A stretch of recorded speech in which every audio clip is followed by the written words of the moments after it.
Chris Lloyd, we're only a few months away from the Emmys, from finding out if your show Modern Family can break the record and win that elusive sixth trophy for Best Comedy Series.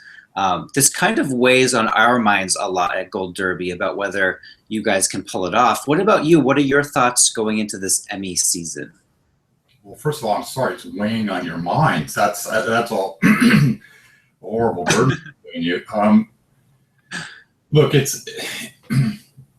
I'm sure it sounds like a cliche, but there isn't a possibility that we thought we would be in this position when we started the series. So it all seems like a wonderful situation to be in, that we're even in line potentially to do this. You know, having said that, it matters to us. It matters a lot. I mean, we work hard and we do have certain things that spur us on, and the Emmys happens to be one of them. And it would be disingenuous to say like, oh, well, we've won and we don't care about that. Well, we care about it. And it's not that we strategize in terms of the shows we do to try and, you know, create Emmy bait or any of that, but we think like, boy, let's not let down the standard here at all. Let's keep at it, because it would really be cool if we did something sort of historic like that. I just checked the official Gold Derby odds before we went live here. According to the experts, the editors, and our users, it's looking like it could happen. I don't want to jinx anything, but maybe you and Steve Levitan should start writing your Emmy speech now. I don't know. I don't know who the odds makers are on this, but it feels like a lot can change. I don't know that we've even selected our episodes yet that go out, or who exactly comprises the voting population. So we're not. At this point, there's nothing we can do to make it happen or not happen. So we really do try and tune it out, except for the little tiny part in the back of our heads that says like, well, it would be awfully cool if that happened. But we're certainly not writing any. And of course, that seems extremely like you're tempting fate in a very bad way. Yeah. Of course, Modern Family is tied with Frasier, and you were involved with both shows. What are your thoughts on currently holding that record of 5 wins for both of those comedies? Well, I'm proud of it. You know, it's and having said that, which sounds self-congratulatory, I have to say I feel really lucky. I mean, I got on Frasier early in my career. I was the showrunner there for a long time, but we were blessed because we had a number of great writers who knew that was sort of a charmed show with a fantastic cast, and no one wanted to leave. So it was sort of like a great team that got better and better with each year because we kept adding more talent. Much the same is true on Modern Family. We got off to a great start with a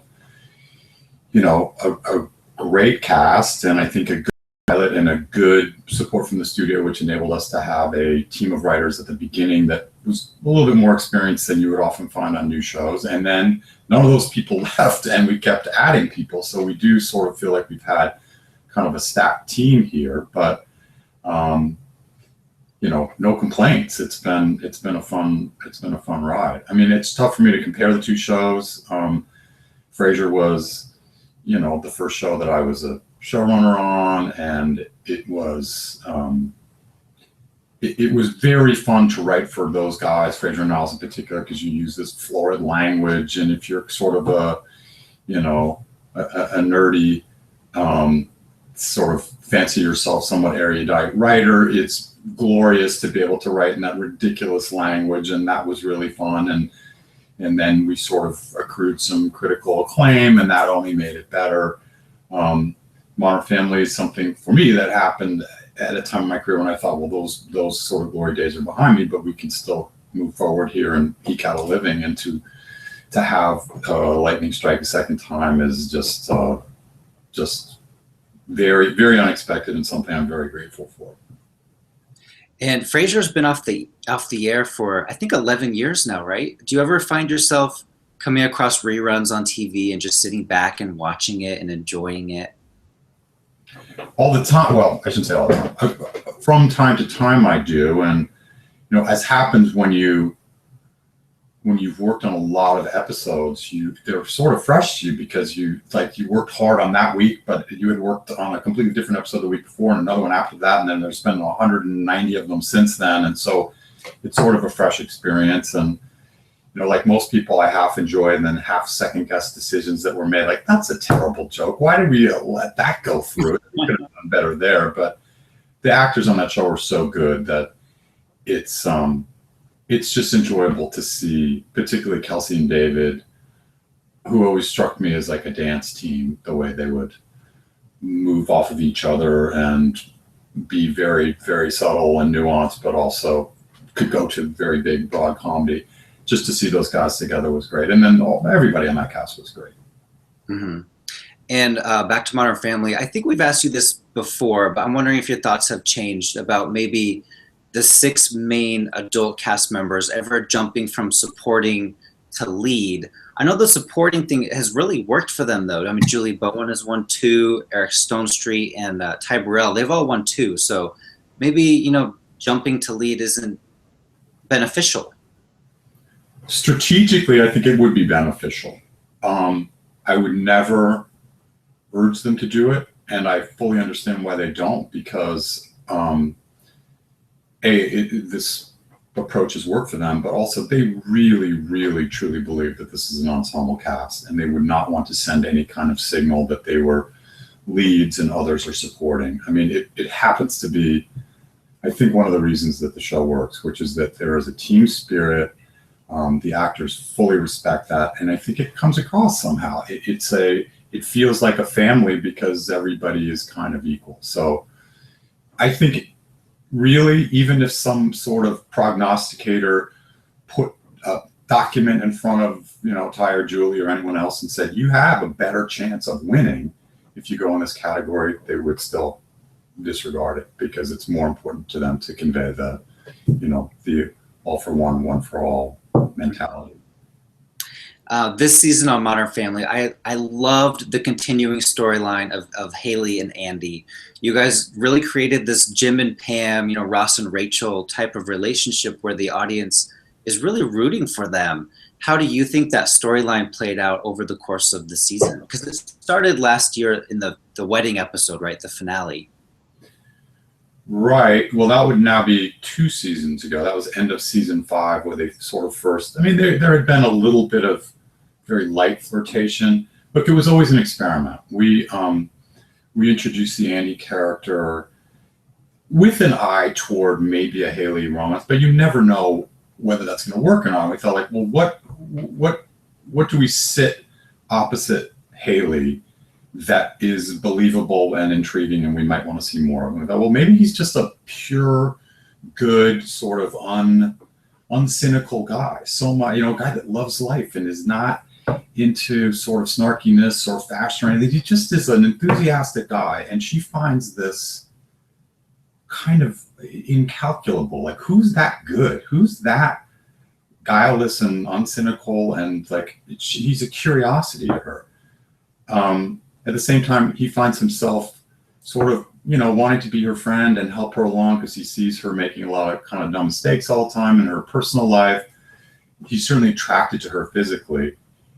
He's a great possible match for her because she's been down the line with the pretty boys and the sort of, insensitive jerks. And the idea was to have it be clearer to the audience sooner than it was to them. And I think that we successfully did that we saw maybe the audience sort of trying to nudge them together before it even dawned on them. But again, it was an experiment. We had to see what it looked like to have them play scenes together because so much is chemistry. Once we sort of thought like, I kind of believe this, then it was a matter of sort of making it move slowly and give them a little bit of chance to kind of become interested in one another, even though each was quite hesitant and nothing about this relationship makes sense on paper. So it was fun sort of taking small steps. And again, we don't do it every week. We might go 4 or 5 episodes between, taking a step in that Andy-Haley relationship. And that's probably how we will continue doing it. But we're right now in the process of figuring out where that goes. Mm-hmm. And another big change, I assume, will be Alex maybe going to college. You guys found a great way to still keep Haley on the show when she went to college. Is it tough trying to come up with these ideas when the kids, leave the home, to still think of how to keep the actor involved in the show? It's definitely tough. Alex is going to college. She happens to be going someplace that's relatively close, so she can be in striking distance, but it didn't seem honest to us to have her stay at home. We sort of did that with Haley, so Alex is going to college. Is it difficult to write these characters as they're getting older? Yeah. Especially when they're leaving the house. Our show is about family, and we keep having, people like jumping ship. But in many ways, the kid characters are completely new characters than they were 5 years ago, 6 years ago. And that's an asset, because they got new problems that they're dealing with personally, and the parents are dealing with new problems. Being a parent to a 18-year-old Alex is very different than being a parent to the 12-year-old Alex that we saw in the first season. So it's a challenge, but it's probably a way that ultimately freshens the show. And 6 years in now, I've noticed you guys have successfully avoided the comedy cliche of, the guest star of the week, the special guest stars that come in. That's not to say you don't have guest stars like Nathan Lane, Shelley Long, but just as an example, a show like Glee would have a Britney Spears week, or Neil Patrick Harris would come in and take over. And you guys have avoided that, and I think that's because the core cast of characters is so strong that you don't need these guest stars. The cast you have, the characters you have are strong enough. I think that's true. There are also a lot of them. We have now 11 or 12 regular characters talking, with Jane Gloria's baby Joe, coming up fast. He's going to be a real character, who probably wants lines, the way Lily did a couple of years ago. So it's a matter of servicing the group that we have, all of whom are great, all of whom our audience is interested in, and not becoming a show where, hey, look, it's Cameron Diaz is playing the lady ice cream scooper, and Robert De Niro is the school principal. Like, it doesn't seem like a real world when those, everybody who's, just walking through their lives looks a lot like a famous person I've seen in movies. Like, something very skewed starts happening to the reality of the series. So we can get away with it sometimes, but we have, we've been asked to find roles for, Beyonce at one point was like interested in being on the show. That's usually flattering, but unless we can find a way to make it not kind of tear the fabric of the show a little bit, we back away from it, and it's a lovely conundrum. Yeah, my absolute favorite episode from season 6 was Connection Lost. I think it's one of the best ones you guys have ever done. That's the one from Claire's computer screen. What about you? Did you have a favorite episode this year? I had a number. I really liked the one that we did about the car crash that had the near-miss car crash, where we kept coming back to the car crash and seeing the repercussions it had for all the different characters. I loved the one which is called Marco Polo, where the Dunphy house was being fumigated and they all had to stay in one small motel room together. And then ultimately you find out that Phil had kind of orchestrated that because he wants togetherness. And that sounds sort of schmaltzy, but there was a lot of fun of them virtually camping in this hotel room. I loved our Thanksgiving episode, which was kind of a farcical thing. Jane Gloria thought to be out of town, were actually hiding out in their house, and the family came and they had to kind of not be seen in their own house, a little bit in the vein of our Las Vegas episode from the week before, or the year before. I loved our Valentine's show, which was the latest chapter in Clive and Juliana, in which Juliana surprised Phil. So it really was Juliana out on a date with Phil, thinking this was a great surprise, and then ultimately finding out that Phil is a little bit more into Juliana than he is into Claire, and Claire is suddenly jealous of Juliana, which seemed a very funny twist on that long-running story. So, and then there was one we did toward the end, which was called Crying Out Loud, I think, which was about it was about crying, and it was about emotion within the when it's okay and when it isn't in a family, which is, there were high comedy moments in that episode, but also underneath it something real, which is always sort of the balance we try to strike. So those were my favorite, probably my favorite. I'm sure I'm forgetting 3, but those were among my favorites. Mm-hmm. Is there Lost a great episode, as you say. We're all proud of that. It was. There are a couple things that have come up. It was based on this Canadian short film, which you probably know, and those guys were included in it. So there has been some criticism about that episode, which is a little bit unfair, but that is how that episode came to be. The super unfair criticism of that episode had to do with it being a product placement for Apple. And again, I think Steve and others have been on the record about this. I'm just adding my voice. There was no exchange of money on that front. And so call it a product placement if you want, but it really was not that. I kind of feel like if you had used fake companies, it wouldn't have felt real. It would have felt like, a fake TV. That I wasn't watching something that could really have been. So I'm glad you went with the real companies and like the Apple products and Facebook and things like that. Is there one character that you relate to more than others? Like, is there a character that's easier to write for? I think we all have a Phil in us. So it really depends on your mood. It's kind of like that Pixar movie that's coming out with all the different emotions that are all sort of characterized. If if we're feeling good about ourselves, we probably find it a little easier to write Gloria.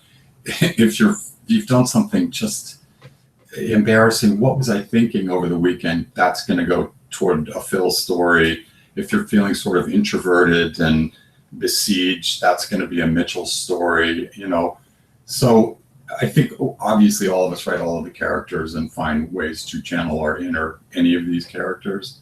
For me, I mean, I love finding a situation to put Phil in.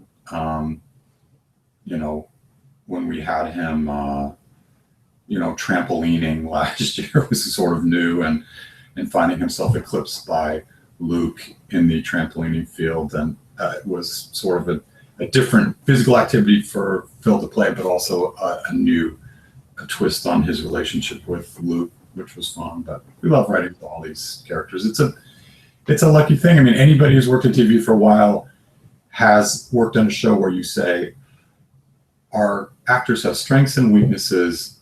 We learn to write to their strengths and away from their weaknesses, and that makes the writing harder.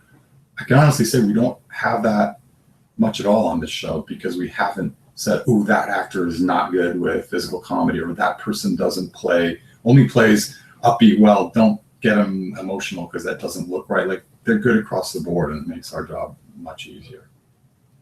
And final question here, Chris. This is the hiatus for you guys, the off season. But do you ever really stop thinking about potential storylines? Does the show ever leave you for any moment in time? Not really. I mean, we're just coming off of about 6 or 7 weeks off. All the writers take time off, and the directive is always to not think about the show. Travel, go to plays, read books, see people you haven't seen in a while, do anything to clear your mind, because it's hard when you come back and you have to come up with 22 new episodes. But it's impossible if you're over your break and you rear end someone and it turns out to be a clown, or you're instantly, even as you're trading driver's licenses with that other person, you're thinking like, wow, I don't know, could this be a Phil situation?